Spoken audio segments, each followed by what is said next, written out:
नमस्कार जी। आज मैं आपको भक्ति के विषय में बता रहा हूँ। बहुत सारे कथावाचक जो बहुत गुणी हैं, बहुत ज्ञानी हैं, भागवत जी की जब कथा करते हैं तो उसमें लिखते हैं श्रीमद् भागवत कथा ज्ञान यज्ञ।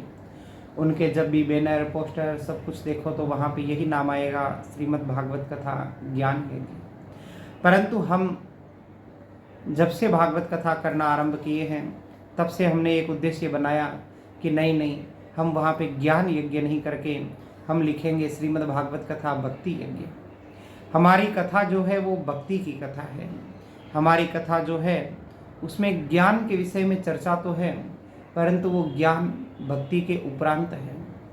हमने भागवत जी की कथा में पढ़ा है कि भक्ति देवी के पुत्र का नाम ज्ञान है। जब हमारे जीवन में भक्ति आएगी तो ज्ञान स्वतः ही प्रकट होगा, परंतु यदि हमारे जीवन में भक्ति ही नहीं आई तो ज्ञान कैसे आएगा। और जीवन में जब भक्ति नहीं आती है और सीधा ही ज्ञान दे दिया जाता है, इसका मतलब वो ज्ञान जो है बिना भक्ति के ज्ञान अहंकार का रूप धारण कर लेता है। आप लोगों ने एक कथा सुनी होगी, उद्धव जी महाराज बहुत बड़ी पढ़ाई करके आए थे, देवगुरु बृहस्पति के शिष्य थे। भगवान श्री कृष्ण को लगा कि ये ज्ञानी है, भगवान ने अपने से दूर कर दिया उसे और वहां भेज दिया जहां भक्ति है।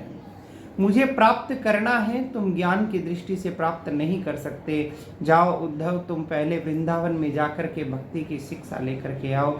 परमात्मा ने उन्हें भेज दिया वृंदावन और वृंदावन में जाकर के उन्होंने भक्ति की शिक्षा ली और भक्ति प्राप्त करने के बाद में वो परमात्मा को प्राप्त कर सके। यदि आप लोग भी भगवान के भक्त बन जाएंगे तो आपको भी परमात्मा प्राप्त होंगे और आपके जीवन में भी ज्ञान का प्राकट्य होगा। परंतु सीधे ही यदि हम लोग जाते हैं ज्ञान के मार्ग पर तो वो ज्ञान अहंकार हो जाता है।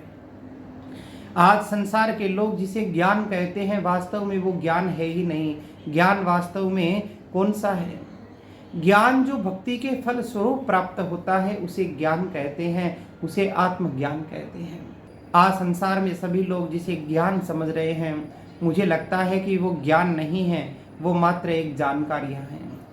वो व्यक्ति बहुत बड़ा ज्ञानी है, वो व्यक्ति बहुत बड़ा ज्ञानी है। मैं कहता हूँ ज्ञानी नहीं है, वो जानकार है। और जानकार व्यक्ति जो होता है वो, जैसे हम गूगल करते हैं ना, गूगल को भी जानकारी बहुत है, परंतु हम गूगल को गुरुजी नहीं कहते।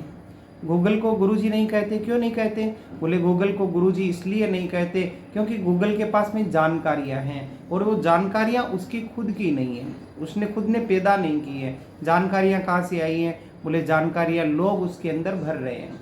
वैसे ही बहुत सारे ऐसे लोग हैं जिनके पास में स्वयं का कोई ज्ञान नहीं होता, उनके पास में केवल और केवल जानकारियां होती है। तो बहुत सारी जानकारियां रखने वाला व्यक्ति जो होता है वह ज्ञानी नहीं हो सकता, वो जानकार जरूर हो सकता है। ज्ञानी कैसे होता है? बोले ज्ञानी बनने के लिए आत्मज्ञान की आवश्यकता है और आत्मज्ञान प्राप्त होता है भक्ति से। और जब व्यक्ति के जीवन में भक्ति आती है तो ज्ञान स्वतः ही पैदा हो जाता है।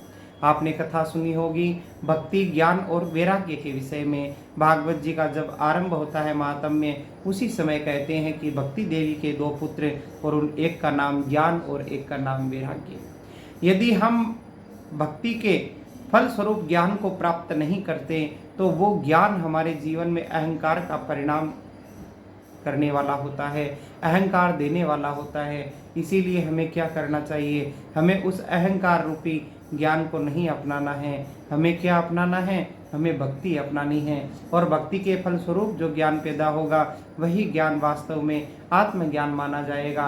और जब आत्मज्ञान हमारे जीवन में आएगा तभी वो ज्ञान हमें परमात्मा की प्राप्ति करवाने वाला होगा। जय श्री कृष्णा, जय श्री राम। आप सभी को होली महामहोत्सव की बहुत बहुत शुभकामनाएं, बहुत बहुत बधाई।